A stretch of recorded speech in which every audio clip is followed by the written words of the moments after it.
സ്വന്തം ഉപ്പാക്ക് വേണ്ടി മക്കള് ദുആ ചെയ്താൽ ആ ഉപ്പ രക്ഷപ്പെടൂല എന്ന് ചിന്തിക്കുന്ന ബിദ്അകൾ ലോകത്ത് ഏത് ലോകത്താണ് അവർ ജീവിക്കുന്നത്? ഏത് ലോകത്താണ് അവർ ജീവിക്കുന്നത്?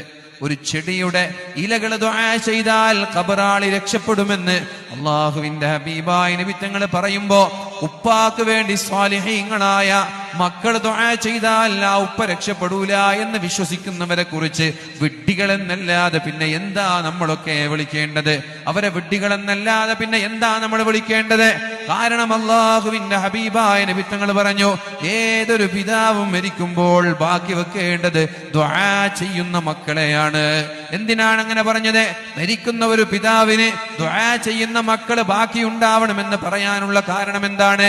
അഥവാ ഒരാള് ഖബറിൽ കിടക്കുമ്പോൾ മക്കള് വന്ന് ദുആ ചെയ്താൽ ആ ഉപ്പ രക്ഷപ്പെടുമെന്നുള്ളത് കൊണ്ടല്ലേ അല്ലാഹുവിന്റെ ഹബീബ് ദുആ ചെയ്യുന്ന മക്കളെ